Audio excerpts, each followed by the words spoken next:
Assalamualaikum warahmatullahi wabarakatuh. Baiklah, kami dari kelompok Manajemen Keuangan Internasional akan mempresentasikan hasil diskusi kami, yaitu analisis paritas daya beli pada kurs rupiah terhadap dolar Amerika Serikat periode September 1997 sampai Desember 2007 dengan menggunakan metode error correction model. Dengan nama kelompok, yang pertama Ari Alfandi 1805160364, yang kedua Ade Wardana 1805 160613, dan yang ketiga Tina Batubara 1805 160596. Ada dua pengaruh krisis ekonomi yang melanda negara kita. Yang pertama, depresiasi nilai tukar rupiah terhadap dolar Amerika Serikat yang sangat fluktuatif.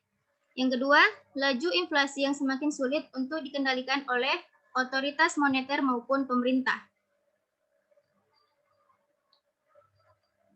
Salah satu teori yang menjelaskan hubungan antara tingkat harga atau inflasi dengan pergerakan nilai tukar adalah teori paritas daya beli. Bahwa nilai tukar antara dua negara seharusnya sama dengan rasio dengan tingkat harga di kedua harga tersebut.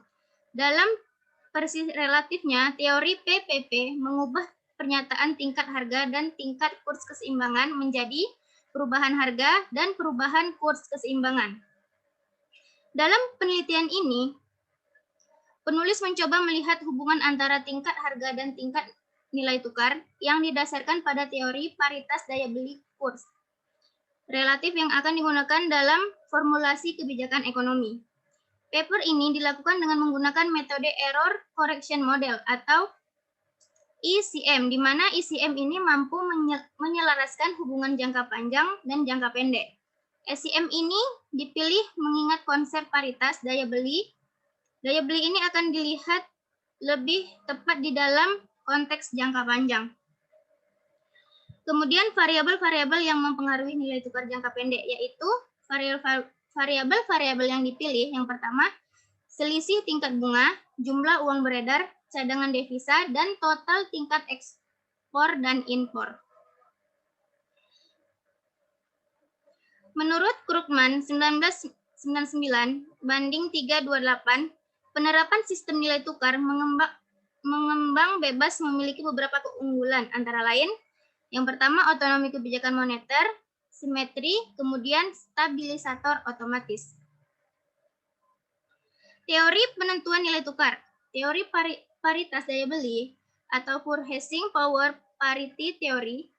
Penjelasan teori PPP ini erat kaitannya dengan dalil suatu law of on price.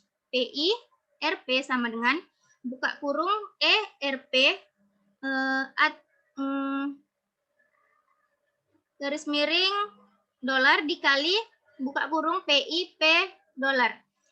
Diumpamakan PIRP adalah harga rupiah barang I bila dijual di Indonesia dan PI dolar adalah harga dolar barang yang sama bila dijual di Amerika Serikat. Berdasarkan rumus di atas, maka kurs Rp per dolar merupakan nisbah hasil harga mata uang Indonesia dan uang Amerika atas barang I adalah ERP per dolar sama dengan PIRP per PI dolar. Selanjutnya akan dilanjutkan oleh teman saya. Oke, saya akan melanjutkan. Teori PPP ini dapat dibedakan menjadi dua versi, yaitu absolut dan relatif.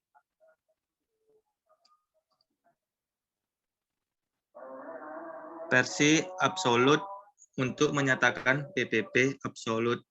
Misalnya, PRP adalah harga rupiah dari serangkaian komoditi yang dijual di Indonesia dan PI dolar adalah harga dolar dari serangkaian komoditi yang dijual Amerika.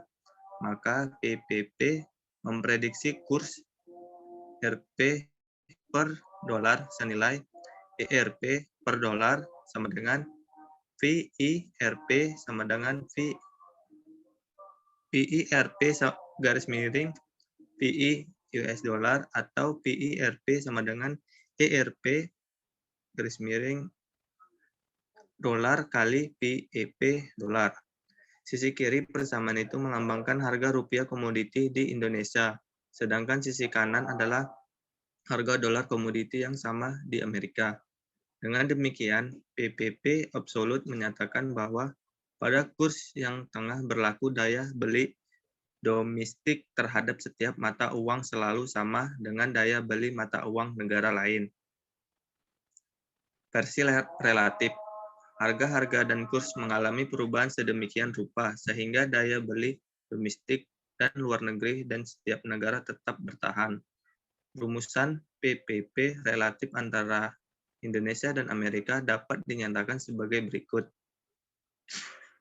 ERP garis miring dolar dikurang ERP garis miring dolar T kurang 1 garis miring ERP garis miring dolar T dikurang 1 sama dengan RP dikurang dolar. ERP garis miring dolar dikurang ERP dolar T kurang 1 sama dengan PRP dikurang PRP garis miring PRP T kurang 1. P dolar garis miring P dolar T kurang 1. Menunjukkan tingkat inflasi nilainya sama dengan perubahan persentase suatu tingkat harga dalam periode antara T dan T1. Pengujian paritas daya beli di Indonesia pernah dilakukan oleh Patinasarannya tahun 1997 yang mempelajari hubungan jangka panjang PPP di Indonesia dalam era sistem nilai tukar mengambang terkendali buka kurung periode penelitian mulai November 1989 sampai Juli 1996. Hipotesis yang pertama, teori paritas daya beli berlaku untuk kasus nilai tukar rupiah terhadap dolar Amerika Serikat dalam jangka pendek pada era sistem nilai tukarnya mengambang bebas. 2. Dalam jangka pendek, variabel yang memiliki pengaruh terbesar terhadap nilai tukar adalah rasio tingkat harga antara Indonesia dan Amerika Serikat. Metode penelitian dalam penelitian ini lebih menitik beratkan pada pendekatan kuantitatif dengan melakukan uji terhadap hipotesis yang telah diberikan untuk pengelola data secara kuantitatif. Paper ini menggunakan bantuan software econometric views. Variabel tergantung dependent variabel adalah tukar rupiah terhadap dolar Amerika Serikat dan variabel bebasnya independent variabel. Yang pertama, rasio dari tingkat harga di Indonesia dan AS, selisih 2, selisih tingkat bunga di Indonesia dan AS, 3, jumlah uang beredar M2 Indonesia, yang 4, cadangan devisa di Indonesia, yang kelima, total nilai ekspor Indonesia, yang 6, total nilai impor Indonesia, ke-7, error correction time. Pembuktian hipotesis A. Hipotesis pertama, teori paritas daya beli berlaku untuk kasus nilai tukar rupiah terhadap dolar Amerika Serikat pada era sistem nilai tukar mengambang bebas. B. Hipotesis kedua, dalam jangka pendek, variabel yang memiliki pengaruh terbesar terhadap nilai tukar adalah rasio tingkat harga antara Indonesia dan Amerika Serikat. Tingkat harga, variabel rasio tingkat harga antara Indonesia dan Amerika Serikat selama periode September 1997 Desember 2002 mempunyai koefisien regresi sebesar 1,2,19856 dan signifikan pada derajat kepercayaannya 1%. Selanjutnya akan dilanjutkan teman saya. Tingkat bunga.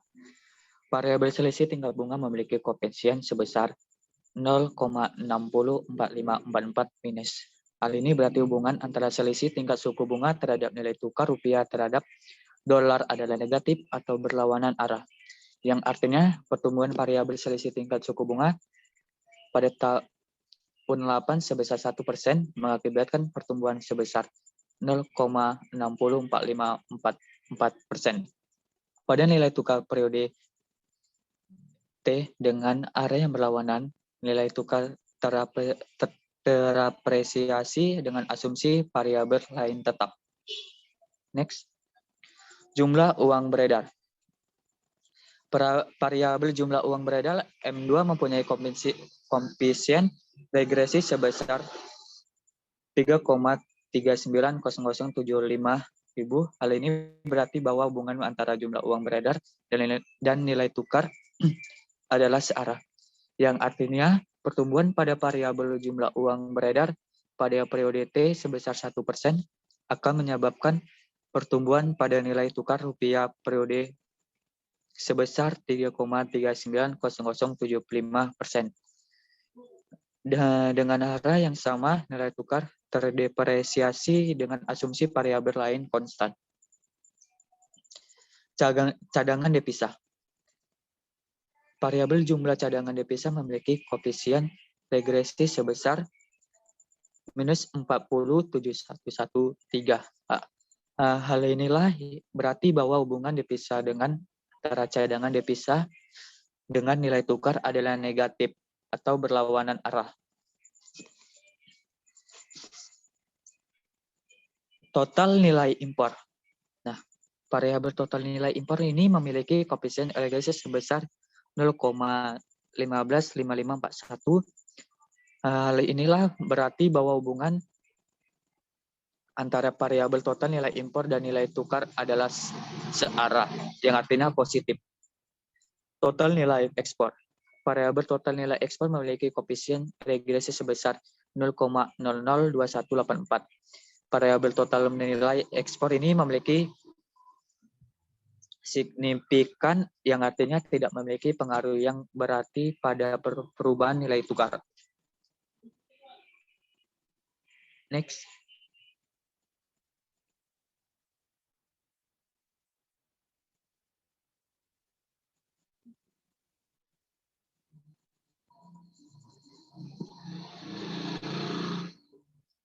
Kesimpulannya bahwa dari hasil uji F didapatkan hasil bahwa variabel-variabel rasio tingkat harga selisih tingkat bunga, jumlah uang beredar, cadangan devisa, total nilai ekspor, dan total nilai impor.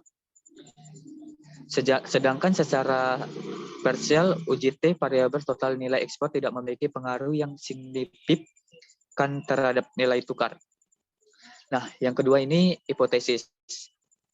Hipotesis pertama yang diajukan dalam penelitian ini adalah terdapat keberlakuan teori paritas daya beli untuk kasus nilai tukar rupiah terhadap dolar Amerika Serikat dalam jangka pendek untuk era sistem nilai tukar mengambang bebas terbukti. Nah, yang ketiga ini hipotesis kedua yang diajukan dalam penelitian ini bahwa dalam jangka pendek, variabel yang memiliki pengaruh dominan terhadap nilai tukar adalah rasio tingkat harga tidak terbukti. Yang keempat, variabel selisih tingkat bunga memiliki pengaruh yang signifikan terhadap nilai tukar. Kelima, variabel cadangan devisa memiliki pengaruh yang signifikan terhadap perubahan nilai tukar. Yang keenam, variabel total nilai impor memiliki pengaruh yang signifikan terhadap nilai tukar. Dan yang terakhir, variabel nilai ekspor memiliki pengaruh yang tidak signifikan terhadap nilai tukar.